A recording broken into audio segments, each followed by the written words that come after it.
안녕하십니까. 내외방송 뉴스를 시작하겠습니다. 밤사이 고 박원순 전 서울시장의 묘소를 훼손한 피해자가 경찰에 검거됐습니다. 경찰은 지난 1일 박 전 시장 묘소가 훼손됐다는 신고를 받고 출동해 20대 A씨를 현행범 체포했습니다. 신고는 A씨 자신이 스스로 한 것으로 알려졌는데요. 야전삽을 이용해 묘소 중앙 두 부분을 50cm와 15cm 깊이로 파헤쳤습니다. 경찰은 A씨가 술을 마시지 않은 상태였으며 계획적으로 행동한 것으로 보고 있는데요. A씨는 범행을 시인하면서도 동기에 대해서는 밝히지 않고 있습니다. 경찰은 A씨를 분묘 발굴 혐의로 입건하고 경위를 조사하고 있습니다. 한편 고 박 전 시장은 지난해 7월 스스로 생을 마감한 뒤 생가가 있는 경남 창녕에 안치되어 있습니다. 경찰이 오늘 새벽 양경수 민주노총 위원장을 구속했습니다. 7월 3일 전국 노동자대회 개최 혐의로 두 번째 구속영장을 발부한 뒤이며 영장 발부 20일 만입니다. 양 위원장은 그동안 경찰의 요구에 불응해왔는데요.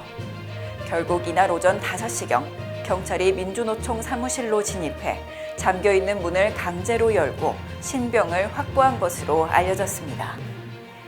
양 위원장은 구속 직전 자신의 SNS를 통해 10월 20일 총파업 투쟁에 꼭 성공하자는 메시지를 남겼는데요. 민주노총 또한 과거 어느 정권도 노동자의 분노를 넘어 좋은 결과로 임기를 마무리하지 못했다는 점을 상기하라며 예정대로 파업을 진행하겠다는 의지를 내비쳤습니다. 수도권 상위 20% 주택 평균 가격이 15억 원을 돌파했습니다. 2일 KB국민은행 자료에 따르면 수도권 5분위 주택 가격은 통계를 시작한 2013년 이후 최고치를 기록했습니다. 현 정부 출범 당시 7억 원대였던 집값은 꾸준히 상승해 왔는데요. 2018년 10억에서 2019년 11억 원으로 그 후에는 1억 원씩 오르는 기간이 1년에서 6개월로 단축됐습니다. 점점 상승 속도가 빨라지며 결국 집값은 4년 만에 2배 가까이 상승했는데요. 특히 서울의 경우에는 평균 22억 원을 넘어서며 역대급 가격을 보여주고 있습니다. 이 같은 상승세에 정부는 다시 한번 고점 매수 경고를 했는데요. 그러나 정부의 발언 이후에도 상승세는 꺾일 기미를 보이지 않고 있습니다.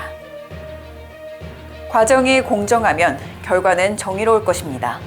그러나 과정이 공정하지 못하다면 결과도 정의를 기대하기는 어려울 것 같습니다. 뉴스 마치겠습니다. 지금까지 시청해주신 여러분 고맙습니다.